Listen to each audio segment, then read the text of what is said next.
ਅੰਮ੍ਰਿਤ ਵੇਲੇ ਤੋਂ ਲੈ ਕੇ ਨਾਮ ਦਾ ਸਿਮਰਨ ਕੀਤਾ, ਲਾਹੀ ਬਾਣੀ ਦਾ ਕੀਰਤਨ ਸੁਣਿਆ ਤੇ ਸਤਿਗੁਰੂ ਸੱਚੇ ਪਾਤਸ਼ਾਹ ਜੀ ਦੇ ਪਾਵਨ ਪਵਿੱਤਰ ਦਰਸ਼ਨ ਕਰਕੇ ਭਾਵੇਂ ਤੁਸੀਂ ਪੂਰੇ ਦੇ ਪੂਰੇ ਹੀ ਪਵਿੱਤਰ ਹੋ ਗਏ ਹੋ, ਧੰਨ ਹੋ ਗਏ ਹੋ। ਜਿਹੜਾ ਰਹਿ ਰਾਸ ਵਿੱਚ ਲਿਖਿਆ, ਸੇ ਧੰਨ ਜਿਨ ਹਰ ਧਿਆਇਆ ਜੀ ਜਨ ਨਾਨਕ ਤਿਨ ਬਲ ਜਾਸੀ। ਪਰ ਫਿਰ ਵੀ ਜਿੰਨੀ ਵਾਰੀ ਹੀ ਸਤਿਗੁਰੂ ਨੂੰ ਧੰਨ ਆਖਿਆ ਜਾਏ ਉਨਾ ਹੀ ਲਾਭ ਹੈ। ਇਸ ਵਾਸਤੇ ਇੱਕ ਵਾਰੀ ਫਿਰ ਗੱਜ ਕੇ ਆਖੋ, ਧੰਨ ਸ੍ਰੀ ਸਤਿਗੁਰੂ ਪ੍ਰਤਾਪ ਸਿੰਘ। ਸਾਧ ਸੰਗਤ ਜੀ, ਸ੍ਰਿਸ਼ਟੀ ਦੇ ਸਿਰਜਣਹਾਰ ਨੇ ਇਸ ਸ੍ਰਿਸ਼ਟੀ ਵਿੱਚ ਅਨੇਕ ਤਰ੍ਹਾਂ ਦੀ ਰਚਨਾ ਕੀਤੀ। ਇਸ ਰਚਨਾ ਵਿੱਚ ਜਿੱਥੇ ਫੁੱਲ ਪੈਦਾ ਕੀਤੇ ਉਹਦੇ ਬਿਲਕੁਲ ਨਾਲ ਹੀ ਕੰਢੇ ਪੈਦਾ ਕਰ ਦਿੱਤੇ। ਜਿੱਥੇ ਸੱਚ ਪੈਦਾ ਕੀਤਾ ਉੱਥੇ ਝੂਠ, ਜਿੱਥੇ ਚਾਨਣ ਪੈਦਾ ਕੀਤਾ ਉੱਥੇ ਹਨੇਰਾ, ਜਿੱਥੇ ਫਲ ਮਿੱਠੇ ਤੇ ਲਾਭਦਾਇਕ ਪੈਦਾ ਕੀਤੇ ਉੱਥੇ ਜ਼ਹਿਰੀਲੇ ਫਲ ਵੀ ਪੈਦਾ ਕੀਤੇ। ਜਿੱਥੇ ਫਸਲਾਂ ਹੁੰਦੀਆਂ ਨੇ, ਅਨਾਜ ਅਸੀਂ ਖਾਂਦੇ ਹਾਂ, ਉੱਥੇ ਸਾਡੇ ਬੀਜਣ ਤੋਂ ਬਿਨਾਂ ਹੀ ਘਾਹ ਤੇ ਬੂਟੀਆਂ ਹੋ ਜਾਂਦੀਆਂ ਨੇ ਜਿਨ੍ਹਾਂ ਨੂੰ ਖਤਮ ਕਰਨਾ ਪੈਂਦਾ। ਇਸੇ ਤਰ੍ਹਾਂ ਸ੍ਰੀ ਗੁਰੂ ਨਾਨਕ ਦੇਵ ਸੱਚੇ ਪਾਤਸ਼ਾਹ ਜੀ ਨੇ ਜਦੋਂ ਸਿੱਖੀ ਰੂਪ ਫੁਲਵਾੜੀ ਦੀ ਰਚਨਾ ਕੀਤੀ ਤੇ ਭਾਈ ਗੁਰਦਾਸ ਜੀ ਵੱਖੋ ਵੱਖਰੀਆਂ ਅਵਸਥਾ ਲਿਖਦੇ ਨੇ, ਗੁਰਮੁਖ, ਸਨਮੁਖ, ਮਨਮੁਖ, ਬੇਮੁਖੀਆ। ਮੈਂ ਸੰਖੇਪ ਦੇ ਵਿੱਚ ਇਸ ਤੇ ਵੱਖੋ ਵੱਖਰੇ ਢੰਗ ਨਾਲ ਤੁਲਨਾਤਮਕ ਬੇਨਤੀਆਂ ਕਰਨ ਦਾ ਯਤਨ ਕਰਾਂਗਾ। ਇਹਨਾਂ ਦੀ ਇੱਕ ਦੂਸਰੇ ਨਾਲ ਤੁਲਨਾ ਕਰਨ ਦਾ ਯਤਨ ਕਰਾਂਗਾ।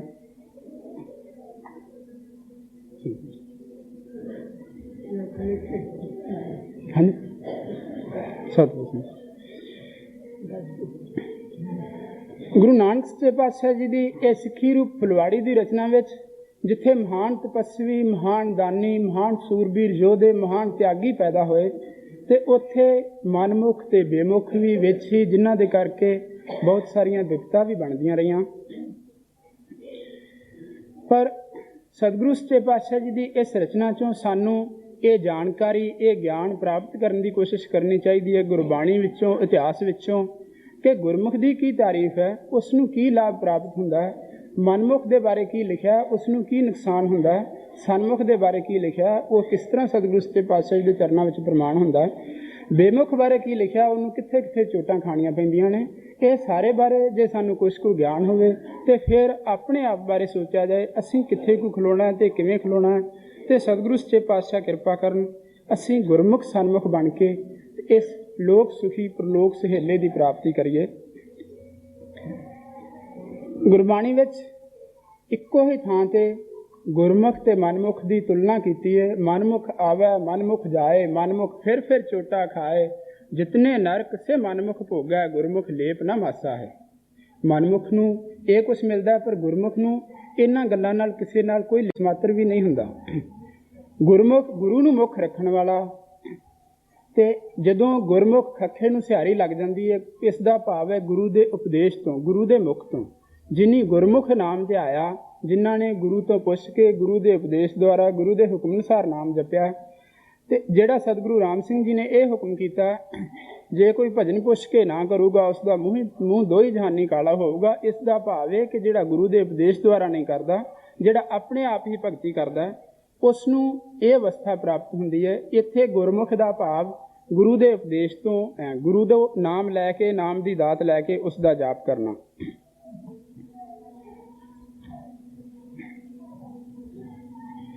ਗੁਰੂ ਨਾਨਕ ਸੱਚੇ ਪਾਤਸ਼ਾਹ ਜੀ ਦੀ ਗੁਰਬਾਣੀ ਵਿੱਚ ਇਹ ਵੀ ਲਿਖਿਆ, ਕਹਿ ਨਾਨਕ ਸੇਤ ਵਿੱਚ ਜਿਨੀ ਗੁਰਮੁਖ ਹਰ ਹਰ ਧਿਆਇਆ। ਉਹ ਹੀ ਪਵਿੱਤਰ ਨੇ, ਉਹ ਹੀ ਧੰਨ ਨੇ ਜਿਨ੍ਹਾਂ ਨੇ ਗੁਰਮੁਖ ਭਾਵ ਗੁਰੂ ਦੇ ਮੁਖ ਤੋਂ, ਗੁਰੂ ਦੇ ਉਪਦੇਸ਼ ਦੁਆਰਾ ਨਾਮ ਲੈ ਕੇ ਜਪਿਆ।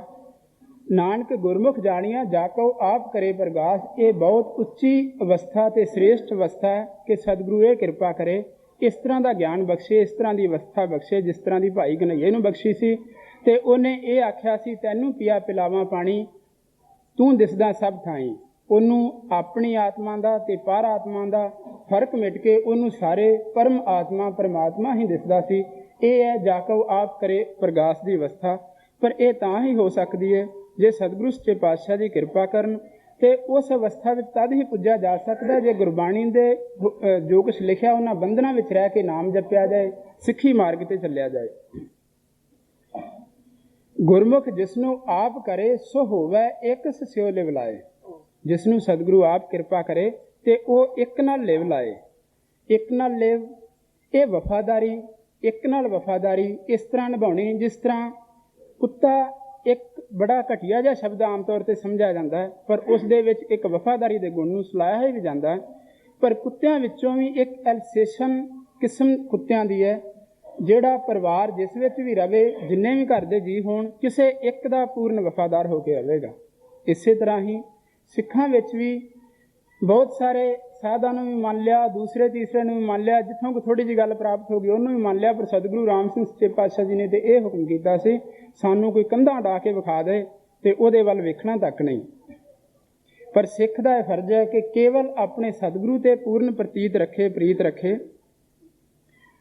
ਅਲਫ ਇੱਕ ਦੇ ਨਾਲ ਪ੍ਰੀਤ ਚੰਗੀ, ਅਸਲ ਵਿੱਚ ਚੰਗਾ ਨਹੀਂ ਹੁੰਦਾ ਪਿਆਰ ਥਾਂ ਥਾਂ ਦੀ ਦੋਸਤੀ ਹੈ ਮੰਦੀ, ਜਦੋਂ ਕਦੋਂ ਕਰਦੀ ਮੰਦੇ ਹਾਲ ਥਾਂ ਇੱਕ ਪਿੱਛੇ ਉਮਰ ਗਾਲ ਦਿੰਦੇ, ਇੱਕ ਰੋਜ਼ ਬਣਾਉਂਦੇ ਯਾਰ ਥਾਂ ਹਸਨ ਸ਼ਾਹ ਇੱਕ ਯਾਰ ਨੂੰ ਪਕੜ ਬੈਠੀ, ਬਹੁਤੇ ਯਾਰ ਕਰਦੇ ਮਿੱਟੀ ਖਵਾਰ ਥਾਂ। ਸ਼ਿਵ ਬਟਾਲਵੀ ਨੇ ਵੀ ਇੱਕ ਥਾਂ ਤੇ ਲਿਖਿਆ, 100 ਯਾਰਾਂ ਦੀ ਯਾਰੀ ਨਾਲੋਂ ਇੱਕ ਹੰਝੂ ਦੀ ਯਾਰੀ ਚੰਗੀ, ਪਿਆਰ ਦੀ ਬਾਜੀ ਜਿੱਤਣ ਨਾਲੋਂ ਪਿਆਰ ਦੀ ਬਾਜੀ ਹਾਰੀ ਚੰਗੀ। ਇੱਕ ਹੰਝੂ ਦੀ ਵੀ ਭਾਵ ਕਿ ਉਸ ਦੇ ਵਿਛੋੜੇ ਦੀ ਵੀ ਹੋਵੇ ਕਿ ਉਹ ਅਨੇਕਾਂ ਨਾਲੋਂ ਚੰਗੀ ਹੈ। ਇਤਿਹਾਸ ਇਸ ਗੱਲ ਦਾ ਗਵਾਹ ਹੈ। ਸਤਿਗੁਰੂ ਰਾਮ ਸਿੰਘ ਸੱਚੇ ਪਾਤਸ਼ਾਹ ਜੀ ਦੇ ਸਿੱਖਾਂ ਨੇ, ਅੰਗਰੇਜ਼ਾਂ ਨੇ ਕਿੰਨੇ ਤਸੀਹੇ ਦਿੱਤੇ, ਉਹਨਾਂ ਨੇ ਆਪਣੇ ਸਤਿਗੁਰੂ ਦੇ ਪ੍ਰਤੀ ਵਫਾਦਾਰੀ ਰੱਖੀ, ਕਿੰਨੇ ਹੀ ਤਸੀਹੇ ਸਹੇ। ਅੱਜ ਇਤਿਹਾਸ ਵਿੱਚ ਉਹਨਾਂ ਦਾ ਨਾਂ ਲੈ ਕੇ ਸਿਰ ਝੁਕਾਇਆ ਜਾਂਦਾ ਹੈ। ਤੇ ਜਿਨ੍ਹਾਂ ਨੇ ਉਸ ਦਿਨ ਜਿਹੜਾ ਵੀ ਵਾਇਸਰਾਏ ਬਣ ਕੇ ਆਇਆ, ਜਿਹੜਾ ਵੀ ਡਫਰਨ ਇੱਥੇ ਆਇਆ, ਉਹਨੂੰ ਸਿਰੋਂ ਭਾਅ ਦਿੱਤੇ, ਉਹਨਾਂ ਅੱਗੇ ਸੀਸ ਝੁਕਾਏ, ਉਹਨਾਂ ਤੋਂ ਇਨਾਮ ਹਾਸਲ ਕੀਤੇ, ਉਹਨਾਂ ਤੋਂ ਪਦਵੀਆਂ ਪ੍ਰਾਪਤ ਕੀਤੀਆਂ। ਉਹ ਅੱਜ ਇਤਿਹਾਸ ਦੇ ਪੰਨਿਆਂ ਤੇ ਕਾਲੇ ਅੱਖਰਾਂ ਵਿੱਚ ਲਿਖੇ ਹੋਏ ਨੇ। ਇਹ ਜਿਹੜਾ ਮੈਂ ਦੱਸਿਆ ਸੀ ਕਿ ਇੱਕ ਹੰਝੂ ਦੀ ਯਾਰੀ ਚੰਗੀ, ਉਹਨਾਂ ਨੇ ਇੱਕ ਹੰਝੂ ਦੀ ਵੀ ਨਿਭਾਈ, ਸਤਿਗੁਰੂ ਦੀ ਯਾਦ ਨੂੰ ਆਪਣੇ ਹਿਰਦੇ ਵਿੱਚ ਰੱਖਿਆ, ਕਿੰਨੇ ਤਸੀਹੇ ਵੀ ਸਹੇ, ਪਰ ਉਹਨਾਂ ਦਾ ਨਾਂ ਲੈ ਕੇ ਦੁਨੀਆ ਸਿਰ ਝੁਕਾਉਂਦੀ ਹੈ, ਉਹ ਝੁਕਾਉਂਦੀ ਹੀ ਰਹੇਗੀ। ਗੁਰਬਾਣੀ ਵਿੱਚ ਵੀ ਲਿਖਿਆ ਹੈ, ਜਿਹੜਾ ਅਸੀਂ ਹਰ ਯਤਨ ਇਹ ਕਰਦੇ ਹਾਂ ਕਿ ਇਹ ਭਟਕਣਾ ਸਾਡੀ ਖਤਮ ਹੋ ਜਾਵੇ, ਮਨ ਸਾਡਾ ਟਿਕ ਜਾਵੇ। ਲਿਖਿਆ, ਇਕਸੈ ਦੀ ਸਮੱਗਰੀ ਇਕਸੈ ਦੀ ਹੈ ਰੀਤ, ਇਕਸ ਸਿਓ ਮਨ ਮਾਨਿਆ ਤਾ ਹੋਆ ਨਿਹਚਲ ਚੀਤ। ਤਦ ਨਿਹਚਲ ਚੀਤ ਹੁੰਦਾ ਜੇ ਇੱਕ ਨਾਲ ਪ੍ਰੀਤ ਲੱਗੇ, ਇੱਕ ਦੇ ਹੁਕਮ ਵਿੱਚ ਚੱਲਿਆ ਜਾਏ। ਇੱਥੇ ਮੈਂ ਕੁਝ ਕੁ ਬੇਨਤੀਆਂ ਤੁਲਨਾਤਮਕ ਕਰਾਂਗਾ। ਜਿਹੜੇ ਸਤਿਗੁਰੂ ਦੇ ਹੁਕਮ ਵਿੱਚ ਚੱਲਦੇ ਨੇ, ਗੁਰੂ ਦੇ ਹੁਕਮ ਨੂੰ ਖੁਸ਼ੀ ਨਾਲ ਆਪਣਾ ਭਲਾ ਕਰਕੇ ਮੰਨਦੇ ਨੇ, ਉਹਨਾਂ ਨੂੰ ਕੀ ਪ੍ਰਾਪਤੀ ਹੁੰਦੀ ਹੈ। ਤੇ ਜਿਹੜੇ ਸਤਿਗੁਰੂ ਦੇ ਹੁਕਮ ਅੱਗੇ ਕਿੰਤੂ ਪਰੰਤੂ ਕਰਦੇ ਨੇ, ਉਸ ਨੂੰ ਨਹੀਂ ਮੰਨਦੇ, ਉਹਨਾਂ ਨੂੰ ਕੀ ਤਸੀਹੇ ਸਹਿਣੇ ਪੈਂਦੇ ਨੇ। ਇੱਕ ਪ੍ਰੀਤਮ ਸਿੰਘ ਹੁਰੀ ਨੇ ਮਸਤਾਨਗੜ੍ਹ ਦੇ ਬਿਲਕੁਲ ਨੇੜੇ ਹੀ ਉਹਨਾਂ ਦਾ ਡੇਰਾ, ਉਹਨਾਂ ਦੇ ਪਿਤਾ ਮਹੰਤ ਪਾਲਾ ਸਿੰਘ ਜੀ, ਜਦੋਂ ਮਸਤਾਨਗੜ੍ਹ ਆਬਾਦ ਹੋਇਆ, ਉਦੋਂ ਉਸ ਤੋਂ ਬਾਅਦ ਸਤਿਗੁਰੂ ਸੱਚੇ ਪਾਤਸ਼ਾਹ ਜੀ ਨੇ ਕਿਰਪਾ ਕੀਤੀ, ਸਾਰੇ ਇਲਾਕੇ ਵਿੱਚ ਸੜਕਾਂ ਬਣਾਈਆਂ, ਪੱਕੀਆਂ ਕੀਤੀਆਂ। ਉਹਨਾਂ ਦੀ ਪੈਲੀ ਦੇ ਨੇੜੇ ਇੱਕ ਸੜਕ ਦੇ ਉੱਤੇ ਮਿੱਟੀ ਪਾਉਣੀ ਸੀ। ਇਸ ਦੌਰਾਨ ਬਹੁਤ ਕੁਝ ਇਸ ਤਰ੍ਹਾਂ ਦਾ ਹੋਇਆ ਕਿ ਬਹੁਤ ਸਾਰੇ ਸਿੱਖਾਂ ਨੇ ਤੇ ਸਤਿਗੁਰੂ ਸੱਚੇ ਪਾਤਸ਼ਾਹ ਜੀ ਦੇ ਹੁਕਮ ਨੂੰ ਇੰਨੀ ਖੁਸ਼ੀ ਨਾਲ ਕਬੂਲਿਆ ਕਿ ਜੇ ਉਹਨਾਂ ਦੀ ਫਸਲ ਖੜੀ ਹੋਈ, ਹਰੀ ਭਰੀ ਫਸਲ ਵੱਢਣੀ ਪਈ, ਉਸੇ ਵੇਲੇ ਵੱਢ ਕੇ ਤੇ ਮਿੱਟੀ ਚੁਕਾ ਦਿੱਤੀ। ਕਈਆਂ ਨੇ ਇਹ ਆਖਿਆ ਕਿ ਅਸੀਂ ਇੱਥੋਂ ਸੜਕ ਨਹੀਂ ਲੰਘਣ ਦੇਣੀ, ਨਹੀਂ ਲੰਘਣ ਦਿੱਤੀ। ਇੱਕ ਸੜਕ ਬਣਦੀ ਸੀ, ਉਹਨਾਂ ਨੇ ਨਹੀਂ ਬਣਨ ਦਿੱਤੀ। ਪਰ ਜਦੋਂ ਪ੍ਰੀਤਮ ਸਿੰਘ ਹੁਰੀ ਘਰੋਂ ਤੁਰੇ ਪੈਲੀ ਬੀਜਣ ਲਈ, ਪੈਲੀ ਵਾਹੀ ਹੋਈ, ਤਿਆਰ ਕੀਤੀ, ਵੱਤਰ ਤੇ ਨਾਲ ਜੋਗ ਲੈ ਕੇ, ਪੋਰ ਲੈ ਕੇ, ਦਾਣੇ ਮੋਢੇ ਪਾ ਕੇ ਕੇਰਨ ਲਈ ਚੱਲੇ ਨੇ। ਅੱਗੋਂ ਸੱਚੇ ਪਾਤਸ਼ਾਹ ਸਤਿਗੁਰੂ ਸੱਚੇ ਪਾਤਸ਼ਾਹ ਜੀ ਜੀਪ ਤੇ ਮਿਲੇ ਤੇ ਹੁਕਮ ਕੀਤਾ, ਪ੍ਰੀਤਮ ਸਿੰਘ ਤੇਰੀ ਪੈਲੀ ਚੋਂ ਮਿੱਟੀ ਚੁੱਕਣੀ ਹੈ ਤੇ ਸੜਕ ਤੇ ਪਾਉਣੀ ਹੈ। ਉਹਨੇ ਕੁਛ ਨਹੀਂ ਸੋਚਿਆ, ਕੁਛ ਨਹੀਂ ਵਿਚਾਰਿਆ, ਆਖਿਆ ਸਤਿਗੁਰੂ ਸੱਚੇ ਪਾਤਸ਼ਾਹ ਜੀ। ਠੀਕ ਹੀ ਸਤਿਗੁਰੂ ਸੱਚੇ ਪਾਤਸ਼ਾਹ ਜੀ ਦਾ ਹੁਕਮ, ਸੱਚੇ ਪਾਤਸ਼ਾਹ ਜੀ ਕਿਰਪਾ ਕਰਨ। ਇਹ ਸਾਡੀ ਕਮਜ਼ੋਰੀ ਹੈ ਕਿ ਜੇ ਅਸੀਂ ਉਸ 'ਤੇ ਕੋਈ ਕਿੰਤੂ ਪਰੰਤੂ ਕਰਦੇ ਹਾਂ ਜਾਂ ਵਿਚਾਰਦੇ ਹਾਂ, ਸੱਚੇ ਪਾਤਸ਼ਾਹ ਜੀ ਕਿਰਪਾ ਕਰਨ ਅਸੀਂ ਬਿਨਾਂ ਕੁਛ ਵੀ ਸੋਚਿਆਂ ਤੋਂ ਉਹ ਦਿਮਾਗ ਦੇ ਥਰੂ ਹੋ ਕੇ ਨਾ ਆਵੇ, ਦਿਮਾਗ ਦੇ ਵਿੱਚੋਂ ਦੀ ਹੋ ਕੇ ਨਾ ਆਵੇ, ਇਹ ਸਿੱਧਾ ਦਿਲ ਤੇ ਆਵੇ। ਉਹਨਾਂ ਨੇ ਉਸੇ ਵੇਲੇ 7 ਵਜੇ ਆਖ ਦਿੱਤਾ ਤੇ ਆਪਣੀ ਜੋਗ ਲੈ ਕੇ ਵਾਪਸ ਘਰ ਨੂੰ ਚਲੇ ਗਏ। ਬਹੁਤ ਸਾਰਿਆਂ ਨੇ ਉਹਨਾਂ ਨੂੰ ਵੀ ਆਖਿਆ, ਪ੍ਰੀਤਮ ਸਿੰਘ ਮਿੱਟੀ ਚੁਕਾ ਦੇਣ ਲੱਗਾ। ਇਹ ਤੁਹਾਨੂੰ ਜਾਂ ਜ਼ਿਮੀਂਦਾਰਾਂ ਨੂੰ ਬਹੁਤ ਸਾਰਾ ਪਤਾ ਹੈ ਕਿ ਜ਼ਮੀਨ ਦੀ ਉੱਪਰਲੀ ਪਰਤੀ ਸਿਰਫ ਜਿਹੜੀ ਹੁੰਦੀ ਹੈ ਉਹ ਜ਼ਿਆਦਾ ਉਪਜਾਊ ਹੁੰਦੀ ਹੈ। ਜੇ ਉੱਪਰਲੀ ਪਰਤ ਚੁੱਕਦੇ ਹੀ ਹੈ ਤੇ ਕੁਛ ਚਿਰ ਵਾਸਤੇ ਜਾਂ ਵਰਿਆਲ ਰੱਖ ਕੇ ਜਾਂ ਉਸ ਵਿੱਚ ਰੂੜੀ ਪਾ ਕੇ ਉੱਥੇ ਠੀਕ ਪੈਦਾਵਾਰ ਹੋ ਸਕਦੀ ਹੈ। ਕਿ ਤੇਰੀ ਫਸਲ ਕਿਸ ਤਰ੍ਹਾਂ ਹੋਏਗੀ, ਤੂੰ ਮਿੱਟੀ ਚੁਕਾ ਦੇਣ ਲੱਗਾ, ਤੂੰ ਰੋਟੀ ਕਿੱਥੋਂ ਖਾਏਗਾ, ਤੇਰੀ ਥੋੜ੍ਹੀ ਜਿਹੀ ਜ਼ਮੀਨ ਹੈ। ਸ਼ਾਇਦ ਕਈਆਂ ਨੇ ਸੱਚੇ ਪਾਤਸ਼ਾਹ ਨੂੰ ਵੀ ਅਰਜ਼ ਕੀਤੀ ਆਪਾਂ ਮਿੱਟੀ ਹੋਰ ਕਿਤੋਂ ਚੁੱਕ ਲਈ ਹੈ, ਪਰ ਸੱਚੇ ਪਾਤਸ਼ਾਹ ਦੀ ਲੀਲਾ ਨੂੰ ਅਸੀਂ ਨਹੀਂ ਜਾਣਦੇ ਕਿ ਇਹ ਤੇ ਉਹ ਗੁਰੂ ਨਾਨਕ ਦਾ ਘਰ ਹੈ ਜਿੱਥੇ ਜਿਹੜੇ ਖੇਤ ਨੂੰ ਉਜਾੜਿਆ ਉਹ ਅੱਗੇ ਨਾਲੋਂ ਵੀ ਦੂਣ ਸਵਾਇਆ ਹੋਇਆ। ਸਤਿਗੁਰੂ ਸੱਚੇ ਪਾਤਸ਼ਾਹ ਜੀ ਨੇ ਇਹ ਕਿਰਪਾ ਕਰਨੀ ਸੀ ਉੱਤੇ। ਅਸੀਂ ਜੀਵ ਤੇ ਜਿਸ ਤਰ੍ਹਾਂ ਸਮਝਦੇ ਹਾਂ, ਅਸੀਂ ਤੇ ਸ਼ਾਇਦ ਉਸ ਤਰ੍ਹਾਂ ਹੀ ਸਮਝਣਾ ਤੇ ਆਖਣਾ ਕਰਨਾ ਹੁੰਦਾ ਹੈ। ਸੱਚੇ ਪਾਤਸ਼ਾਹ ਜੀ ਨੇ ਕਿਰਪਾ ਕੀਤੀ, ਉਸ ਦੇ ਖੇਤ ਵਿੱਚੋਂ ਮਿੱਟੀ ਚੁੱਕੀ, ਉਸਨੇ ਫੇਰ ਲਾਉਣੀ ਕਰਕੇ, ਫੇਰ ਪੈਲੀ ਵਾਹ ਕੇ ਉਹ ਬੀਜੀ। ਤੇ ਉਹ ਨਾ ਉਸ ਤੋਂ ਪਹਿਲਾਂ ਉੱਥੇ ਕਦੀ ਇੰਨੀ ਫਸਲ ਹੋਈ ਸੀ, ਨਾ ਉਸ ਤੋਂ ਬਾਅਦ ਵੀ ਹੋਈ। ਇਹ ਸਤਿਗੁਰੂ ਸੱਚੇ ਪਾਤਸ਼ਾਹ ਜੀ ਕਿਰਪਾ ਕਰਦੇ ਨੇ, ਜਿਹੜੇ ਹੁਕਮ ਨੂੰ ਖੁਸ਼ੀ ਖੁਸ਼ੀ ਮੰਨਦੇ ਨੇ। ਪਰ ਸ਼ਾਇਦ ਉਹਨੇ ਦੇ ਅਜੇ ਬੀਜੀ ਸੀ ਸਤਿਗੁਰੂ ਹਰੀ ਸਿੰਘ ਜੀ ਵੇਲੇ, ਸੱਚੇ ਪਾਤਸ਼ਾਹ ਜੀ ਵੇਲੇ, ਤੇ ਇਸ ਤਰ੍ਹਾਂ ਵੀ ਹੋਇਆ ਕਿ ਉੱਥੇ ਬੀਜ ਵੀ ਨਹੀਂ ਸੀ ਪਾਇਆ, ਹੁਕਮ ਕਰ ਦਿੱਤਾ ਕਿ ਜਾ ਕੇ ਖਾਲੀ ਪੋਰ ਹੀ ਘੇਰ ਦਿਓ। ਉਹਨੇ ਸਿੱਖਾਂ ਨੂੰ ਦਾਣੇ ਖਵਾ ਦਿੱਤੇ ਸੀ ਤੇ ਉਹ ਉਸੇ ਤਰ੍ਹਾਂ ਹੀ ਫਸਲ ਦੂਣ ਸਵਾਈ ਹੋਈ। ਇਹ ਤੇ ਸਤਿਗੁਰੂ ਦੀ ਲੀਲਾ, ਕਿਰਪਾ ਹੋਵੇ ਸਾਡੇ ਮਨ ਵਿੱਚ ਵਸੇ। ਪਰ ਦੂਸਰੇ ਪਾਸੇ ਜੇ ਅਸੀਂ ਸਤਿਗੁਰੂ ਹੁਕਮ ਨੂੰ ਨਹੀਂ ਖੁਸ਼ੀ ਨਾਲ ਕਬੂਲਦੇ, ਅੱਗੇ ਕਿੰਤੂ ਪਰੰਤੂ ਕਰਦੇ ਹਾਂ। ਮੈਂ ਅੱਗੇ ਵੀ ਕਈ ਵਾਰ ਦੱਸਿਆ ਕਿ ਦਮਦਮੇ ਦੀ ਪਿੰਡ ਦੀ ਵੰਡ ਦੇ ਮਾਮਲੇ ਵਿੱਚ ਸਤਿਗੁਰੂ ਪ੍ਰਤਾਪ ਸਿੰਘ ਸੱਚੇ ਪਾਤਸ਼ਾਹ ਜੀ ਕਿੰਨੇ ਹੀ ਦਿਨ ਕਿਰਪਾ ਕਰਦੇ ਰਹੇ। ਜਿਸ ਤਰ੍ਹਾਂ ਉਹਨਾਂ ਦਾ ਫੈਸਲਾ ਕਰਕੇ ਆਉਣਾ, ਉਹਨਾਂ ਨੇ ਆਪਣੀ ਮਨਮਤ ਅਨੁਸਾਰ, ਮੈਂ ਮਨਮੁਖ ਤੇ ਗੁਰਮੁਖ ਦੀ ਤੁਲਨਾ ਕਰ ਰਿਹਾ, ਮਨਮਤ ਅਨੁਸਾਰ ਉਸ ਫੈਸਲੇ ਨੂੰ ਫਿਰ ਬਦਲ ਦੇਣਾ, ਫਿਰ ਸੱਚੇ ਪਾਤਸ਼ਾਹ ਜੀ ਕਿਰਪਾ ਕਰਨੀ। ਤੀਜੇ ਕਿ ਚੌਥੇ ਦਿਨ ਸਤਿਗੁਰੂ ਸੱਚੇ ਪਾਤਸ਼ਾਹ ਜੀ ਨੇ ਇਹ ਬਚਨ ਕੀਤਾ, ਅੱਗ ਲੱਗੇ ਤੁਹਾਡੇ ਪਿੰਡ ਨੂੰ, ਮੈਂ ਨਹੀਂ ਇਸ ਫੈਸਲੇ 'ਚ ਆਉਂਦਾ। ਇਸੇ ਤਰ੍ਹਾਂ ਹੀ ਹੋਇਆ। ਹਰ ਸਾਲ ਬਾਅਦ ਉੱਥੇ ਕੋਈ ਨਾ ਕੋਈ ਐਸਾ ਕਾਰਨ ਬਣਨਾ, ਕਿਤੇ ਨਾ ਕਿਤੇ ਅੱਗ ਲੱਗ ਜਾਣੀ ਤੇ ਕੁਛ ਨੁਕਸਾਨ ਹੋ ਜਾਣਾ। ਕਿੰਨੇ ਹੀ ਸਾਲ ਲੰਘ ਗਏ, ਫਿਰ ਧਿਆਨ ਆਇਆ ਕਿਸੇ ਸਿੱਖ ਨੂੰ, ਉਹਨੇ ਦੂਸਰਿਆਂ ਨੂੰ ਆਖਿਆ ਕਿ ਇਹ ਸਤਿਗੁਰੂ ਪ੍ਰਤਾਪ ਸਿੰਘ ਜੀ ਦਾ ਸਰਾਪ ਹੋਇਆ। ਸਮਾਂ ਬਦਲ ਗਿਆ। ਸਤਿਗੁਰੂ ਪ੍ਰਤਾਪ ਸਿੰਘ ਜੀ ਦੂਸਰੇ ਰੂਪ ਵਿੱਚ ਸਾਡੇ ਕੋਲ ਬੇਅੰਤ ਸਰੂਪ ਵਿੱਚ ਸਨ। ਜਦੋਂ ਉਹਨਾਂ ਨੇ ਆ ਕੇ ਅਰਜ਼ ਕੀਤੀ, ਸੱਚੇ ਪਾਤਸ਼ਾਹ ਜੀ ਨੇ ਕਿਰਪਾ ਕੀਤੀ, ਉੱਥੇ ਜਾ ਕੇ ਹੁਕਮ ਕੀਤਾ ਇਸ ਤਰ੍ਹਾਂ ਅਖੰਡ ਪਾਠ ਕਰੋ। ਇਹ ਤੇ ਬਹਾਨੇ ਹੁੰਦੇ ਨੇ, ਕੁਛ ਕਾਰਨ ਬਣਾਉਣਾ ਹੁੰਦਾ। ਤੇ ਉਹ ਉਸ ਤੋਂ ਬਾਅਦ ਉੱਥੇ ਅੱਗ ਨਹੀਂ ਲੱਗੀ। ਇੱਕ ਸਿੰਘ ਸ੍ਰੀ ਜੀਵਨ ਨਗਰ, ਚੀਫ ਇੰਦਰ ਸਿੰਘ ਜੀ, ਉਹਨਾਂ ਦਾ ਲੜਕੇ ਦਵਿੰਦਰ ਸਿੰਘ ਦੇਵ ਹੈ। 1976 ਕਿ 77 ਦੀ ਗੱਲ ਹੋਏਗੀ। ਮੈਂ, ਮੇਰੇ ਪਿਤਾ ਜੀ ਤੇ ਉਹ ਤਿੰਨੇ ਜਣੇ ਬੈਠੇ ਹਾਂ। ਕਿਸੇ ਮਾਮਲੇ ਵਿੱਚ ਸਤਿਗੁਰੂ ਸੱਚੇ ਪਾਤਸ਼ਾਹ ਜੀ ਕੁਛ ਕੁ ਨਾਰਾਜ਼ ਸੀ ਉਹਨਾਂ ਤੇ ਉਹ ਸੱਚੇ ਪਾਤਸ਼ਾਹ ਜੀ ਦਾ ਹੁਕਮ ਨਹੀਂ ਸੀ ਮੰਨਦਾ। ਉਹਨੇ ਇਹ ਗੱਲ ਆਖੀ, ਉਸ ਦਿਨ ਮੈਨੂੰ ਪੂਰੀ ਤਰ੍ਹਾਂ ਯਾਦ ਹੈ, ਉਹ ਆਪ ਆਪਣੇ ਟਰੈਕਟਰ ਨਾਲ 32 ਏਕੜ ਜ਼ਮੀਨ ਵਾਹੁੰਦਾ ਸੀ। ਉਸ ਇਲਾਕੇ 'ਚ 32 ਏਕੜ ਜ਼ਮੀਨ ਬਹੁਤ ਮਹਿਣਾ ਰਖਾਉਂਦੀ ਤੇ ਬਹੁਤ ਚੰਗੀ ਉਪਜ ਵਾਲੀ, ਬੜੇ ਟਿਕਾਣੇ ਦੀ ਜ਼ਮੀਨ ਹੈ ਤੇ ਪੂਰਾ ਸੁੱਖ ਨਾਲ ਰਹਿ ਰਿਹਾ ਸੀ। ਉਹਨੇ ਇਹ ਆਖਿਆ, ਜੇ ਸੱਚੇ ਪਾਤਸ਼ਾਹ ਜੀ ਮੇਰੇ ਤੇ ਨਾਰਾਜ਼ ਨੇ ਤੇ ਮੇਰਾ ਕਿਹੜਾ ਕੰਮ ਖਲੋ ਚੱਲਿਆ, ਨਾਰਾਜ਼ ਨੇ ਤੇ ਨਾਰਾਜ਼ ਰਹਿਣ। ਉਹ ਐਸੀ ਲੀਲਾ ਵਰਤੀ, ਅੱਜ ਸ਼ਾਇਦ ਉਹਦੇ ਕੋਲ 2 ਏਕੜ ਹੋਵੇ ਕਿ ਉਹ ਵੀ ਨਹੀਂ। ਤੇ ਉਸ ਤੋਂ ਬਾਅਦ 1 ਏਕੜ, ਉਹਦੇ ਕੋਲ 1 ਏਕੜ ਜ਼ਮੀਨ ਹੈ। ਇੱਕ ਹੋਰ ਹੋਇਆ ਉਸੇ ਦੌਰਾਨ ਕਿ ਉਸਦੀ ਇੱਕ ਅੱਖ ਖਤਮ ਹੋ ਗਈ, ਸੱਟ ਲੱਗ ਗਈ ਟਿਊਬਵੈਲ ਤੇ, ਉਹ ਕਿਸੇ ਤਰ੍ਹਾਂ ਫਿਰ ਸੱਟ ਲੱਗ ਗਈ ਤੇ ਦਿੱਲੀ ਗਿਆ। ਸੱਚੇ ਪਾਤਸ਼ਾਹ ਕੋਲ ਅਰਜ਼ ਕੀਤੀ, ਸੱਚੇ ਪਾਤਸ਼ਾਹ ਜੀ ਹੁਕਮ ਕੀਤਾ ਤੂੰ ਇਸ ਡਾਕਟਰ ਨੂੰ ਵਿਖਾ।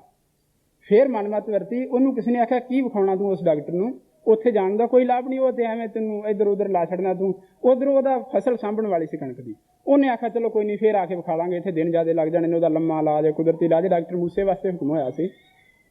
ਤੇ ਉਹ ਵਾਪਸ ਚਲਾ ਗਿਆ। ਜਦੋਂ ਫਿਰ ਆਇਆ ਤੇ ਡਾਕਟਰ ਮੂਸੇ ਨੇ ਆਖਿਆ ਕਿ ਇਹ ਤੇਰੇ ਖੂਨ ਜੰਮ ਕੇ ਪੁਤਲੀ ਖਤਮ ਹੋ ਚੁੱਕੀ, ਜੇ ਇੰਨਾ ਚਿਰ ਪਹਿਲੋਂ ਆ ਜਾਂਦਾ ਤੇਰੀ ਅੱਖ ਠੀਕ ਹੋ ਸਕਦੀ ਸੀ। ਇਹ ਮਨਮਤ ਜਦੋਂ ਅਸੀਂ ਵਰਤਦੇ ਹਾਂ ਤੇ ਫਿਰ ਸਾਡਾ ਇਹ ਹਾਲ ਹੁੰਦਾ ਹੈ। ਗੁਰਬਾਣੀ ਵਿੱਚ ਵੀ ਲਿਖਿਆ, ਮਨਮੁਖ ਦੁੱਖ ਦਾ ਖੇਤ ਹੈ, ਦੁੱਖ ਬੀਜੇ ਦੁੱਖ ਖਾਏ। ਦੁੱਖ ਹੀ ਬੀਜਦੇ ਨੇ ਤੇ ਦੁੱਖ ਹੀ ਖਾਂਦੇ ਨੇ। ਉਹਨਾਂ ਮਨਮੁਖਾਂ ਨੂੰ ਨਾ ਇੱਥੇ ਢੋਈ ਮਿਲਦੀ ਹੈ, ਨਾ ਅੱਗੇ ਮਿਲਦੀ ਹੈ, ਆਪ ਵੀ ਦੁਖੀ ਰਹਿੰਦੇ ਨੇ ਤੇ ਜਿਹੜੇ ਉਹਨਾਂ ਦੇ ਸੰਗ ਲੱਗਦੇ ਨੇ ਉਹ ਵੀ ਦੁਖੀ ਹੁੰਦੇ ਨੇ। ਕਿਉਂਕਿ ਮਨਮੁਖਾਂ ਕੇਰੀ ਦੋਸਤੀ, ਮਾਇਆ ਕਾ ਸੰਬੰਧ, ਜਿਤ ਦਿਨ ਕਿਛੂ ਨਾ ਹੋਵੇ ਤਿਤ ਦਿਨ ਬੋਲ ਨਿਗੰਧ। ਇਹ ਤੇ ਮਨਮੁਖਾਂ ਦੀ ਦੋਸਤੀ, ਮਾਇਆ ਦੀ ਦੋਸਤੀ ਹੈ। ਤੇ ਤੁਸੀਂ ਠੀਕ ਤਰ੍ਹਾਂ ਸਮਝਦੇ ਹੋ ਕਿ ਇਹ ਐਡਾ ਵੱਡਾ ਮੰਦਿਰ ਬਣਿਆ ਜਾਂ ਕੋਈ ਵੀ ਬਿਲਡਿੰਗ ਬਣੀ ਹੈ, ਇਸ ਵਿੱਚ ਸੈਂਕੜੇ ਤੇ ਹਜ਼ਾਰਾਂ ਹੀ ਇੱਟਾਂ ਲੱਗੀਆਂ ਨੇ। ਉਹਨਾਂ ਇੱਟਾਂ ਨੂੰ ਇੱਕ ਦੂਸਰੀ ਦੇ ਉੱਤੇ ਬਿਨਾਂ ਕੁਛ ਮਸਾਲਾ ਲਾਇਆ ਤੋਂ ਲਾ ਦਈਏ, ਰੱਖ ਦਈਏ, ਇਹ ਨਹੀਂ ਮਹਿਲ ਖਲੋ ਸਕਦਾ, ਇਹ ਮਕਾਨ ਨਹੀਂ ਖਲੋ ਸਕਦਾ। ਪਰ ਜੇ ਉਸ ਦੇ ਵਿੱਚ ਰੇਤਾ ਦਾ ਜੋੜ ਲਾ ਦਈਏ, ਉਹ ਫਿਰ ਵੀ ਨਹੀਂ ਖਲੋ ਸਕਦਾ। ਉਸ ਦੇ ਵਿੱਚ ਜ਼ਰੂਰ ਹੀ ਕੁਛ ਉਹ ਲਾਉਣਾ ਪਏਗਾ ਜਿਹਦੇ ਨਾਲ ਉਹ ਜੁੜ ਜਾਵੇ, ਜਿਹਦੇ ਨਾਲ ਉਹ ਪੱਕਾ ਰਹੇ। ਜੇ ਉਹਦੇ ਵਿੱਚ ਠੀਕ ਤਰ੍ਹਾਂ ਦਾ ਵਧੀਆ ਸੀਮਟ ਨਾਲ ਜੋੜ ਲਾ ਕੇ ਉਹ ਮਕਾਨ ਬਣਾਇਆ ਤੇ ਉਹ ਕਿੰਨੇ ਹੀ ਯਤਨ ਕਰਕੇ ਫਿਰ ਵੀ ਨਹੀਂ ਟੁੱਟ ਸਕੇਗਾ। ਇਸੇ ਤਰ੍ਹਾਂ ਜਿੱਥੇ ਸਿੱਖਾਂ ਵਿੱਚ ਸਤਿਗੁਰੂ ਦੇ ਪਿਆਰ ਰੂਪੀ ਸੀਮਟ ਲੱਗਾ ਹੁੰਦਾ, ਉਹ ਕਦੇ ਵੀ ਨਹੀਂ ਟੁੱਟ ਸਕਦਾ। ਅਸੀਂ ਉਦੋਂ ਹੀ ਆਪਸ ਵਿੱਚ ਟੁੱਟਦੇ ਹਾਂ, ਉਦੋਂ ਹੀ ਆਪਸ ਵਿੱਚ ਲੜਦੇ ਹਾਂ, ਉਦੋਂ ਹੀ ਆਪਸ ਵਿੱਚ ਸਾਡੀਆਂ ਵੰਡਾਂ ਪੈਂਦੀਆਂ ਨੇ, ਜਦੋਂ ਸਾਡੇ ਵਿੱਚੋਂ ਉਹ ਜੋੜਨ ਵਾਲੀ ਚੀਜ਼ ਘੱਟ ਜਾਂਦੀ ਹੈ। ਤੇ ਫਿਰ ਸਾਡੇ ਵਿੱਚ ਇਹ ਮਾਇਆ ਦਾ ਜਦੋਂ ਜੋੜ ਲੱਗ ਜਾਂਦਾ, ਉਦੋਂ ਅਸੀਂ ਦੁਖੀ ਹੁੰਦੇ ਹਾਂ। ਉਦੋਂ ਇਹ ਜਿਹੜਾ ਜੋੜ ਹੈ ਉਹ ਸਾਡਾ ਸਾਥ ਨਹੀਂ ਦੇ ਸਕਦਾ। ਸੋ ਸਾਧ ਸੰਗਤ ਜੀ, ਮੈਂ ਹੁਣ ਇਸ ਤੋਂ ਅੱਗੇ ਬੇਨਤੀ ਕਰਦਾ, ਇਹ ਤੇ ਤੁਲਨਾ ਕੀਤੀ ਸੀ ਮੈਂ ਗੁਰਮੁਖ ਤੇ ਮਨਮੁਖ ਦੀ। ਤੇ ਮਨਮੁਖ ਜਿਸ ਤਰ੍ਹਾਂ ਬੁਰਾਈ ਵਾਲੇ ਪਾਸੇ ਹੈ, ਇਸੇ ਤਰ੍ਹਾਂ ਹੀ ਇੱਕ ਹੋਰ ਇਸ ਤੋਂ ਅੱਗੇ ਦਾ ਮਾੜਾ ਦਰਜਾ ਬੇਮੁਖ ਦਾ। ਗੁਰਮੁਖ ਜਿਹੜਾ ਗੁਰੂ ਨੂੰ ਹੀ ਮੁੱਖ ਜਾਣਦਾ, ਜਿਹਨੇ ਗੁਰੂ ਦੇ ਹੁਕਮ ਨੂੰ ਹੀ ਮੁੱਖ ਜਾਣਿਆ, ਜੋ ਗੁਰੂ ਨੇ ਹੁਕਮ ਕੀਤਾ ਉਹ ਮੰਨਿਆ। ਤੇ ਸਨਮੁਖ ਜੋ ਸਦਾ ਗੁਰੂ ਦੇ ਸਨਮੁਖ ਰਿਹਾ। ਇਸ ਦਾ ਭਾਵ ਇਹ ਨਹੀਂ ਕਿ ਜਿੱਥੇ ਸੱਚੇ ਪਾਤਸ਼ਾਹ ਜੀ ਦੇ ਕਰਕੇ ਹੁਣ ਜ਼ਰੂਰ ਉੱਥੇ ਹੀ ਰਿਹਾ। ਗੁਰਬਾਣੀ ਵਿੱਚ ਇਹ ਲਿਖਿਆ, ਗੁਰ ਸਭਾ ਏਵ ਨਾ ਪਾਈਐ, ਨਾ ਨੇੜੇ ਨਾ ਦੂਰ, ਨਾਨਕ ਸਤਿਗੁਰ ਤਾਂ ਮਿਲਿਆ ਜਾਂ ਮਨ ਰਹਿ ਹਦੂਰ। ਜਿਹੜਾ ਮਨ ਕਰਕੇ ਸਦਾ ਹੀ ਹਜ਼ੂਰ ਰਿਹਾ ਸਤਿਗੁਰੂ ਦੇ, ਜਿਹੜਾ ਮਨ ਕਰਕੇ ਸਦਾ ਹਜ਼ੂਰ ਰਹਿੰਦਾ, ਉਹ ਕਦੇ ਵੀ ਮਾੜਾ ਕੰਮ ਨਹੀਂ ਕਰ ਸਕਦਾ। ਉਹ ਸਤਿਗੁਰੂ ਨਾਲ ਹੀ ਇੱਕਮਿਕ ਹੋ ਜਾਂਦਾ। ਇੱਥੇ ਮੈਂ ਇੱਕ ਪ੍ਰਮਾਣ ਦੇ ਕੇ ਹੀ ਅੱਗੇ ਜਾਵਾਂਗਾ। ਗੁਰੂ ਹਰ ਰਾਏ ਸੱਚੇ ਪਾਤਸ਼ਾਹ ਜੀ ਵੇਲੇ ਬਹੁਤ ਸਾਰੇ ਸਿੱਖ ਇਸੇ ਤਰ੍ਹਾਂ ਹੀ ਦੀਵਾਨ ਸੱਜਿਆ ਚਰਨਾਂ ਵਿੱਚ ਬੈਠੇ। ਸੱਚੇ ਪਾਤਸ਼ਾਹ ਜੀ ਸਮਾਧੀ ਲੀਨ ਹੋਏ, ਉੱਥੋਂ ਉੱਠਦੇ ਹੀ ਨਹੀਂ। ਜਿਹੜੇ ਸਾਡੇ ਵਰਗੇ ਸਮਝਣ ਵਾਲੇ ਕਿ ਅਸੀਂ ਬਹੁਤ ਚੰਗੇ ਹਾਂ, ਅਸੀਂ ਨੇੜੇ ਰਹਿੰਦੇ ਹਾਂ, ਅਸੀਂ ਬੜੇ ਉੱਚੇ ਭਾਗਾਂ ਵਾਲੇ ਹਾਂ, ਉਹਨਾਂ ਨੂੰ ਤਾਂ ਸ਼ਾਇਦ ਸਾਡੇ ਵਰਗਿਆਂ ਨੂੰ ਪਤਾ ਵੀ ਨਾ ਹੋਵੇ ਕੀ ਲੀਲਾ ਵਾਪਰ ਰਹੀ ਆ। ਪਰ ਇੱਕ ਕਾਬਲ ਵਿੱਚ ਬੈਠਾ ਸਿੱਖ, ਜਿਹੜਾ ਸਨਮੁਖ ਸਿੱਖ ਸੀ, ਉਸਨੇ ਧਿਆਨ ਵਿੱਚ ਹੀ ਸਤਿਗੁਰੂ ਸੱਚੇ ਪਾਤਸ਼ਾਹ ਜੀ ਦੇ ਸਮਾਧੀ ਲੀਨ ਹੋਇਆ ਹੀ ਚਰਨ ਫੜੇ, ਤੇ ਉਹ ਚਰਨ ਨਹੀਂ ਛੱਡ ਰਿਹਾ। ਸੱਚੇ ਪਾਤਸ਼ਾਹ ਜੀ ਆਸਣ ਤੋਂ ਨਹੀਂ ਉੱਠਦੇ। ਕਿੰਨਾ ਹੀ ਸਮਾਂ ਲੰਘ ਗਿਆ। ਸਾਧ ਸੰਗਤ ਨੇ ਉਦੋਂ ਇਸ ਤਰ੍ਹਾਂ ਦਾ ਰਿਵਾਜ ਸੀ ਸ਼ਾਇਦ ਕਿ ਸੱਚੇ ਪਾਤਸ਼ਾਹ ਜੀ ਲੰਗਰ 'ਚੋਂ ਪ੍ਰਸ਼ਾਦਾ ਛਕਣਗੇ, ਫਿਰ ਸੰਗਤ ਨੇ ਛਕਣਾ। ਨਾ ਸੱਚੇ ਪਾਤਸ਼ਾਹ ਜੀ ਉੱਠਦੇ ਨੇ, ਨਾ ਪ੍ਰਸ਼ਾਦਾ ਛਕਣ ਜਾਂਦੇ ਨੇ, ਨਾ ਉੱਥੋਂ ਸੰਗਤ ਉੱਠਦੀ ਹੈ। ਕਿੰਨੇ ਹੀ ਪਹਿਰਾਂ ਬਾਅਦ, ਸ਼ਾਇਦ 3 ਪਹਿਰਾਂ ਬਾਅਦ ਕਿ ਕਿੰਨੇ ਸਮੇਂ ਬਾਅਦ ਉਹ ਸਮਾਧੀ ਤੋਂ ਉਪਰਾਮ ਹੋਇਆ। ਉਸਨੇ ਚਰਨ ਛੱਡੇ ਤੇ ਸੂਰਜ ਪ੍ਰਕਾਸ਼ ਵਿੱਚ ਲਿਖਿਆ, ਉੱਠ ਕਰ ਗਮਨੇ ਸ੍ਰੀ ਹਰਿ ਰਾਏ, ਸਦਾ ਪ੍ਰੇਮ ਬਸ ਜਿਨੋ ਸੁਭਾਏ। ਜਿਹੜੇ ਸਤਿਗੁਰੂ ਦਾ ਸਦਾ ਹੀ ਪ੍ਰੇਮ ਵਸ ਹੋ ਜਾਣਾ ਸੁਭਾਅ, ਉਹ ਸਤਿਗੁਰੂ ਸੱਚੇ ਪਾਤਸ਼ਾਹ ਜੀ ਫਿਰ ਇਸ ਸਮਾਧੀ ਤੋਂ, ਉਸ ਦੀ ਸਮਾਧੀ ਉਪਰਾਮ ਹੋਈ ਤੇ ਸੱਚੇ ਪਾਤਸ਼ਾਹ ਜੀ ਉੱਥੋਂ ਉੱਠੇ। ਇਹ ਜਿਹੜਾ ਸਿੱਖੀ ਦਾ ਖੇਡ, ਇਹ ਸਤਿਗੁਰੂ ਸੱਚੇ ਪਾਤਸ਼ਾਹ ਜੀ ਦੇ ਚਰਨਾਂ ਵਿੱਚ ਸਿੱਖੀ ਦੀ ਪ੍ਰਾਪਤੀ, ਜਿਹੜਾ ਜਨ ਨਾਨਕ ਇਹ ਖੇਲ ਕਠਿਨ ਹੈ, ਕਿਨਹੂ ਗੁਰਮੁਖ ਪਾਇਆ। ਕੋਈ ਵਿਰਲਾ ਹੀ ਜਿਸ ਤੇ ਸਤਿਗੁਰੂ ਕਿਰਪਾ ਕਰਦਾ, ਉਹ ਇਹਦੀ ਪ੍ਰਾਪਤੀ ਕਰ ਸਕਦਾ। ਤੇ ਇਹ ਉਹ ਰਸਤਾ ਜਿੱਥੇ ਚੱਲਣਾ ਇੰਨਾ ਔਖਾ ਹੈ। ਗੁਰਸਿੱਖੀ ਬਾਰੀਕ ਹੈ, ਖੰਡੇ ਧਾਰ ਗਲੀ ਅਤ ਭੀੜੀ, ਉੱਥੇ ਟਿਕਾ ਨਾ ਪੁਣ ਹੋਣਾ, ਠਹਿਰ ਨਾ ਸਕਾ ਉੱਪਰ ਕੀੜੀ। ਉੱਥੇ ਜਿੱਥੇ ਕੀੜੀ ਵੀ ਨਹੀਂ ਰੁਕ ਸਕਦੀ। ਪਰ ਜੇ ਸਤਿਗੁਰੂ ਦੀ ਕਿਰਪਾ ਹੋਵੇ, ਫਿਰ ਹਰ ਥਾਂ ਤੇ ਇਹੋ ਹੀ ਗੱਲ ਆਉਂਦੀ ਹੈ ਕਿ ਸਤਿਗੁਰੂ ਦੀ ਕਿਰਪਾ ਤੋਂ ਬਿਨਾਂ ਕੁਛ ਵੀ ਨਹੀਂ ਹੋ ਸਕਦਾ। ਜੇ ਸਤਿਗੁਰੂ ਦੀ ਕਿਰਪਾ ਹੋਵੇ ਤੇ ਫਿਰ ਗੁਰਮੁਖ ਗਾਡੀ ਰਾਹ ਚਲਾਇਆ। ਇੱਥੇ ਮੈਨੂੰ ਇੱਕ ਪ੍ਰਮਾਣ ਯਾਦ ਆ ਗਿਆ ਸਤਿਗੁਰੂ ਦੀ ਕਿਰਪਾ ਦਾ। ਉਸਤਾਦ ਨੱਥਾ ਸਿੰਘ ਜੀ ਇੱਥੇ ਹੀ ਨੇ, ਜਿਹੜੇ ਸਤਿਗੁਰੂ ਸੱਚੇ ਪਾਤਸ਼ਾਹ ਜੀ ਨੂੰ ਗੱਤਕਾ ਸਿਖਾਉਂਦੇ ਰਹੇ ਨੇ, ਤੇ ਉਸੇ ਕਰਕੇ ਉਹਨਾਂ ਨੂੰ ਸਾਰੇ ਉਸਤਾਦ ਜੀ ਵੀ ਆਖਦੇ ਨੇ। ਉਹਨਾਂ ਨੂੰ ਇੱਕ ਵਾਰ ਮੈਨੂੰ ਸੰਤ ਗੁਰਦਿਆਲ ਸਿੰਘ ਹੋਰਾਂ ਨੇ ਬਚਨ ਸੁਣਾਇਆ। ਇਹਨਾਂ ਨੂੰ ਸੰਤ ਤਰਨ ਸਿੰਘ ਜੀ ਵਹਿਮੀ ਨੇ ਸੁਣਾਇਆ, ਸੰਤ ਤਰਨ ਸਿੰਘ ਹੋਰਾਂ ਨੂੰ ਉਸਤਾਦ ਜੀ ਨੇ ਸੁਣਾਇਆ। ਸਤਿਗੁਰੂ ਪ੍ਰਤਾਪ ਸਿੰਘ ਜੀ ਨੇ ਹੁਕਮ ਕੀਤਾ, ਤਰਨ ਸਿਆਂ ਕਦੀ ਵੱਡੇ ਕਾਕੇ ਦੀ ਸੰਗਤ ਕੀਤੀ ਹੋ। ਤੇ ਉਸਤਾਦ ਨੱਥਾ ਸਿੰਘ ਜੀ ਨੂੰ ਸਤਿਗੁਰੂ ਪ੍ਰਤਾਪ ਸਿੰਘ ਜੀ ਇਹ ਹੁਕਮ ਕੀਤਾ ਕਿ ਮੈਂ ਸਾਰਿਆਂ ਨੂੰ ਜ਼ਮੀਨ ਦਿੱਤੀ ਹੈ, ਤੂੰ ਕਾਕੇ ਨੂੰ ਪੁੱਛੀ, ਕੱਲ ਨੂੰ ਨਾ ਆਖੇ ਕੁਛ ਦਿੱਤਾ ਨਹੀਂ, ਕੀ ਲੈਣਾ ਹੈ। ਇਹ ਲੀਲਾ ਸੀ। ਉਹਨਾਂ ਨੂੰ ਸਮਝਾਉਣਾ ਸੀ ਕਿ ਇਹ ਕਿਹੜੀ ਥਾਂ ਤੇ ਕਿਸ ਥਾਂ ਦੇ ਮਾਲਕ ਨੇ। ਉਹਨਾਂ ਨੂੰ ਇਹ ਗੱਲ ਯਾਦ ਭੁੱਲ ਗਈ ਕਿ ਕੁਝ ਸਮੇਂ ਬਾਅਦ ਉਹਨਾਂ ਨੇ ਆਣ ਕੇ ਜਦੋਂ ਪੁੱਛਿਆ ਸਤਿਗੁਰੂ ਸੱਚੇ ਪਾਤਸ਼ਾਹ ਜੀ ਨੂੰ ਬੇਨਤੀ ਕਰਕੇ, ਸੱਚੇ ਪਾਤਸ਼ਾਹ ਜੀ ਨੇ ਸ਼ਹਿਰੇ ਨੂੰ ਹੱਥ ਲਾ ਕੇ ਹੁਕਮ ਕੀਤਾ, ਮੈਨੂੰ ਤੇ ਇਹ ਚਾਹੀਦੀ ਹੈ। ਉਹਨਾਂ ਨੇ ਸਤਿਗੁਰੂ ਪ੍ਰਤਾਪ ਸਿੰਘ ਜੀ ਨੂੰ ਅਰਜ਼ ਕੀਤੀ। ਸਤਿਗੁਰੂ ਪ੍ਰਤਾਪ ਸਿੰਘ ਜੀ ਹੁਕਮ ਕੀਤਾ। ਉਹਨਾਂ ਨੇ ਜਿਹੜੀ ਗੱਲ ਆਖੀ ਹੈ, ਇਹਦਾ ਭਾਵ ਹੈ ਉਹਨਾਂ ਨੇ ਸਿੱਖੀ ਮੰਗੀ ਹੈ। ਮੈਨੂੰ ਉਹਨਾਂ ਤੋਂ ਇਹੋ ਹੀ ਆਸ ਸੀ। ਤੇ ਉਸ ਸਤਿਗੁਰੂ ਨੇ, ਜਿਨ੍ਹਾਂ ਬਾਰੇ ਸਤਿਗੁਰੂ ਪ੍ਰਤਾਪ ਸਿੰਘ ਜੀ ਇਹ ਬਚਨ ਕੀਤਾ, ਉਹ ਤੇ ਉਹ ਹੀ ਜਾਣਦੇ ਸਨ। ਉਦੋਂ ਸਧਾਰਨ ਵਿਅਕਤੀ ਕੀ ਜਾਣ ਸਕਦਾ ਸੀ। ਤਰਨ ਸਿੰਘ ਜੀ ਨੂੰ ਜਦੋਂ ਹੁਕਮ ਕੀਤਾ ਕਿ ਤੂੰ ਕਦੀ ਵੱਡੇ ਕਾਕੇ ਦੀ ਸੰਗਤ ਕੀਤੀ ਹੋ, ਉਹਨਾਂ ਨੇ ਕਿਹਾ ਜੀ ਗੁਰੂ ਅੰਸ਼ ਜਾਣ ਮੱਥਾ ਤੇ ਟੇਕਦੇ ਹਾਂ, ਕਦੀ ਕੋਈ ਇਸ ਤਰ੍ਹਾਂ ਬਚਨ ਬਿਲਾਸ ਨਹੀਂ ਖਾਸ ਹੋਇਆ। ਉਹਨਾਂ ਨੇ ਕਿਹਾ ਉਹ ਬੜਾ ਅਚਰਜ ਹੈ, ਸਤਿਗੁਰੂ ਪ੍ਰਤਾਪ ਸਿੰਘ ਜੀ ਹੁਕਮ ਕੀਤਾ ਤੂੰ ਉਹਦੀ ਸੰਗਤ ਕਰਿਆ ਕਰ। ਉਹਨਾਂ ਨੇ ਆ ਕੇ ਥਾਈਲੈਂਡ ਤੋਂ ਹੋ ਕੇ ਆਏ ਸੀ ਸਤਿਗੁਰੂ ਪ੍ਰਤਾਪ ਸਿੰਘ ਜੀ ਨਾਲ। ਉਹਨਾਂ ਨੇ ਅਰਜ਼ ਕੀਤੀ ਕੋਈ ਬਚਨ ਸੁਣਾਓ। ਸੱਚੇ ਪਾਤਸ਼ਾਹ ਜੀ ਕੁਛ ਕੁ ਸੁਣਾ ਕੇ ਸੱਚੇ ਪਾਤਸ਼ਾਹ ਜੀ ਨੇ ਹੁਕਮ ਕੀਤਾ। ਉਹਨਾਂ ਨੇ ਆਖਿਆ ਦੱਸੋ ਜੀ ਸਿੱਖੀ ਕੀ ਹੈ। ਸੱਚੇ ਪਾਤਸ਼ਾਹ ਜੀ ਹੁਕਮ ਕੀਤਾ ਸਿੱਖੀ ਇਸ ਤਰ੍ਹਾਂ ਜਿਵੇਂ ਇੱਕ ਪਿਤਾ ਆਪਣੇ ਛੋਟੇ ਜਿਹੇ ਬਾਲ ਨੂੰ ਉਂਗਲੀ ਲਾ ਕੇ ਲਈ ਜਾਵੇ, ਮੇਲੇ ਦੀ ਬੜੀ ਹੀ ਭੀੜ ਵਿੱਚ ਉਹ ਉੱਥੋਂ ਤੱਕ ਹੀ ਜਾ ਸਕਦਾ, ਜੇ ਉਂਗਲੀ ਛਡਾ ਲਏ ਤੇ ਉਹ ਉੱਥੇ ਗਵਾਚ ਜਾਂਦਾ ਹੈ। ਸਿੱਖ ਤੇ ਉਹਨਾਂ ਚਿਰ ਹੀ ਹੈ ਜਿੰਨਾ ਚਿਰ ਸਤਿਗੁਰੂ ਕਿਰਪਾ ਕਰੇ ਤੇ ਇਹਨੂੰ ਆਪਣੀ ਉਂਗਲੀ ਨਾਲ ਤੋਰੀ ਜਾਏ। ਇਸ ਤੋਂ ਅੱਗੇ ਮੈਂ ਆਪਣੇ ਵਕਤ ਵਿੱਚ ਹੀ ਖਤਮ ਕਰਨ ਲਈ ਬੇਨਤੀ ਕਰਾਂ ਬੇਮੁਖ ਬਾਰੇ। ਮਨਮੁਖ ਜਿਹੜਾ ਗੁਰੂ ਚਰਨਾਂ ਵਿੱਚ ਰਹਿੰਦਿਆਂ ਹੋਇਆਂ ਵੀ ਕੋਈ ਹੁਕਮ ਮੰਨ ਲਿਆ, ਕੋਈ ਨਾ ਮੰਨਿਆ, ਕੋਈ ਆਪਣੀ ਮਨਮਤ ਕਰ ਲਈ। ਜਿਹੜਾ ਮੰਨ ਲਿਆ ਉਹਦਾ ਫਾਇਦਾ ਹੋ ਗਿਆ, ਜਿਹੜਾ ਨਾ ਮੰਨਿਆ ਉਹਦੀ ਉਹਨੇ ਸਜ਼ਾ ਭੁਗਤ ਲਈ, ਨੁਕਸਾਨ ਹੋ ਗਿਆ। ਪਰ ਬੇਮੁਖ ਉਹ ਹੈ ਜਿਹਨੇ ਗੁਰੂ ਦੇ ਹੁਕਮ ਨੂੰ ਮੰਨ ਕੇ, ਗੁਰੂ ਨੂੰ ਗੁਰੂ ਮੰਨ ਕੇ ਤੇ ਫਿਰ ਉਸ ਤੋਂ ਇਹ ਉਹਨੂੰ ਗੁਰੂ ਮੰਨਣੋਂ ਹਟ ਜਾਏ, ਉਸ ਦੀ ਨਿੰਦਿਆ ਕਰਨ ਲੱਗ ਪਏ ਤੇ ਉਸ ਦੇ ਬਰਾਬਰ ਤੇ ਹੋ ਕੇ ਖਲੋ ਜਾਏ ਜਾਂ ਉਸ ਦਾ ਵਿਰੋਧ ਕਰਨ ਲੱਗ ਪਏ। ਇਹ ਹੈ ਬੇਮੁਖ ਦਾ ਦਰਜਾ। ਬੇਮੁਖ ਦਾ ਬਹੁਤ ਮਾੜਾ ਦਰਜਾ ਲਿਖਿਆ। ਜੇ ਕੋ ਗੁਰ ਤੇ ਬੇਮੁਖ ਹੋਵੇ, ਬਿਨ ਸਤਗੁਰ ਮੁਕਤ ਨਾ ਪਾਵੈ। ਪਾਵੈ ਮੁਕਤ ਨਾ ਹੋਰਥ ਹੈ, ਪੁੱਛੋ ਵਿਵੇਕਿਆ ਜਾਏ। ਅਨੇਕ ਜੂਨੀ ਭਰਮ ਆਵੈ, ਬਿਨ ਸਤਗੁਰ ਮੁਕਤ ਨਾ ਪਾਏ। ਕਿੰਨੀਆਂ ਹੀ ਜੂਨਾਂ ਵਿੱਚ ਭਰਮ ਕੇ ਫਿਰ ਜਦੋਂ ਸਤਿਗੁਰੂ ਸੱਚੇ ਪਾਤਸ਼ਾਹ ਜੀ ਦੇ ਚਰਨਾਂ ਵਿੱਚ ਭਟਕ ਕੇ ਦੁੱਖ ਸਹਿ ਕੇ ਆਉਂਦਾ। ਇਹਨਾਂ ਨੇ ਹੁਣੇ ਤੁਸੀਂ ਬਾਬਾ ਜੀ ਤੋਂ ਸੁਣਿਆ ਕਿ ਜਿਹੜੇ ਬੇਮੁਖ ਹੋ ਗਏ, ਜਿਹਨੇ ਸਤਿਗੁਰੂ ਸੱਚੇ ਪਾਤਸ਼ਾਹ ਜੀ ਤੋਂ ਬਖਸ਼ਾ ਲਿਆ ਉਹ ਬਚ ਗਿਆ, ਜਿਹਨੇ ਨਾ ਬਖਸ਼ਾਇਆ ਉਹ ਉਸੇ ਤਰ੍ਹਾਂ ਹੀ ਦੁਖੀ ਹੋ ਕੇ ਹੀ, ਰੁਲ ਕੇ ਹੀ, ਤੜਫ ਕੇ ਹੀ ਮਰਿਆ। ਜਿਹੜਾ ਸਤਿਗੁਰੂ ਸੱਚੇ ਪਾਤਸ਼ਾਹ ਜੀ ਦੇ ਹੁਕਮ ਵਿੱਚ ਰਿਹਾ, ਗੁਰੂ ਗੋਬਿੰਦ ਸਿੰਘ ਜੀ ਲਿਖਦੇ ਨੇ, ਸ੍ਰੀ ਨਾਨਕ ਅੰਗਦ ਘਰ ਮਾਨਾ, ਅਮਰਦਾਸ ਅੰਗਦ ਪਹਿਚਾਨਾ। ਅਮਰਦਾਸ ਰਾਮਦਾਸ ਖਾਇਓ, ਸਾਧਨ ਲਖਾ ਮੂੜ ਨਹਿ ਪਾਇਓ। ਇੱਥੇ ਸਾਧ ਦੀ ਤੇ ਮੂਰਖ ਦੀ ਵਿਆਖਿਆ ਸਿਰਫ ਇੰਨੀ ਕੀਤੀ ਹੋਈ ਹੈ ਕਿ ਜਿਹਨੇ ਇਹਨਾਂ ਨੂੰ ਇੱਕ ਹੀ ਜਾਣ ਲਿਆ, ਇੱਕ ਹੀ ਜੋਤ ਜਾਣ ਲਿਆ, ਉਹ ਸਾਧ ਹੈ। ਜਿਹਨੇ ਇਹਨਾਂ ਨੂੰ ਇੱਕ ਨਹੀਂ ਜਾਣਿਆ ਉਹ ਮੂਰਖ ਹੈ।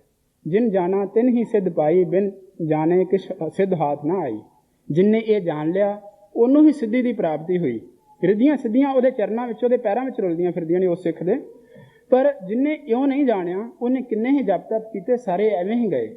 ਇੱਥੇ ਮੈਂ ਤੁਲਨਾਤਮਕ ਸਿਰਫ ਇਹਨਾਂ ਕੁ ਹੀ ਕਰਕੇ ਬਾਬਾ ਫੌਜਾ ਸਿੰਘ ਜੀ ਮੱਕੀ ਵਾਲੇ, ਸਤਿਗੁਰੂ ਸੱਚੇ ਪਾਤਸ਼ਾਹ ਸਤਿਗੁਰੂ ਪ੍ਰਤਾਪ ਸਿੰਘ ਜੀ ਦੇ ਇੱਕ ਪ੍ਰੇਮੀ ਤੇ ਸਿਦਕੀ ਸਿੱਖ, ਉਸ ਤਰ੍ਹਾਂ ਦੇ ਸਿੱਖ ਜਿਹੜਾ ਆਨੰਦ ਸਾਹਿਬ ਵਿੱਚ ਲਿਖਿਆ,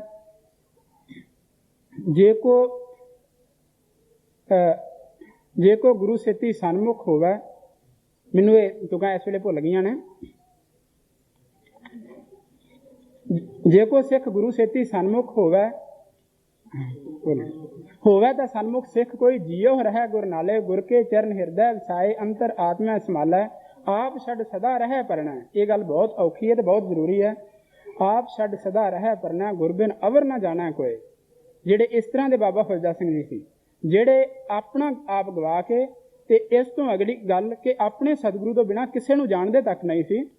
ਇਸ ਤਰ੍ਹਾਂ ਨਹੀਂ ਕਿ ਕਿਸੇ ਨਾਲ ਬੋਲੇ ਨਾ, ਹਰ ਇੱਕ ਨਾਲ ਪ੍ਰੇਮ ਪਿਆਰ ਕਰੇ, ਹਰ ਇੱਕ ਦੀ ਸੇਵਾ ਕਰੇ, ਸਭ ਵਿੱਚ ਸਤਿਗੁਰੂ ਦਾ ਸਰੂਪ ਜਾਣੇ, ਪਰ ਜਿਹੜਾ ਗੁਰੂ ਭਾਵ ਹੈ। ਇਸੇ ਤਰ੍ਹਾਂ ਹੀ ਜਿਸ ਤਰ੍ਹਾਂ ਹਰ ਔਰਤ ਦਾ ਫਰਜ਼ ਹੈ ਕਿ ਪਤੀ ਭਾਵ ਆਪਣੇ ਪਤੀ ਵਿੱਚ ਰੱਖਦਿਆਂ ਹੋਇਆਂ ਵੀ ਸਾਰਿਆਂ ਦੀ ਸੇਵਾ ਕਰੇ, ਇਸੇ ਤਰ੍ਹਾਂ ਹੀ ਗੁਰੂ ਤੇ ਪੂਰਨ ਸ਼ਰਧਾ ਰੱਖਦਿਆਂ ਹੋਇਆਂ ਉਹ ਢੋ ਆਸਰਾ ਬਿਲਕੁਲ ਰੱਤੀ ਭਰ ਵੀ ਕਿਸੇ ਹੋਰ ਤੇ ਨਾ ਲਿਆਵੇ।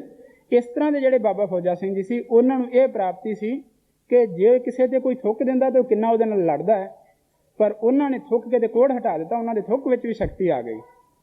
ਇਸੇ ਤਰ੍ਹਾਂ ਹੀ ਸੰਤ ਕਰਮ ਸਿੰਘ ਜੀ ਹਿੰਮਤਪੁਰੇ ਵਾਲੇ, ਉਹ ਸਤਿਗੁਰੂ ਪ੍ਰਤਾਪ ਸਿੰਘ ਜੀ ਦੇ ਸਨਮੁਖ ਰਹਿਣ ਵਾਲੇ ਪ੍ਰੇਮੀ ਸਿੱਖ, ਤੇ ਉਹਨਾਂ ਨੂੰ ਇਹ ਇੱਛਾ ਨਹੀਂ ਸੀ ਕਿ ਮੈਂ ਦੀਵਾਨ ਵਿੱਚ ਆ ਕੇ ਤੇ ਮੈਨੂੰ ਬਹੁਤ ਨੇੜੇ ਜਗ੍ਹਾ ਮਿਲੇ, ਮੈਂ ਸਟੇਜ ਤੇ ਬਵਾਂ, ਮੈਂ ਇਸ ਅੱਗੇ ਥਾਂ ਮਿਲੇ, ਜੇ ਨਹੀਂ ਮਿਲੇ ਤਾਂ ਮੈਂ ਨਾਰਾਜ਼ ਹੋ ਜਾਵਾਂਗਾ।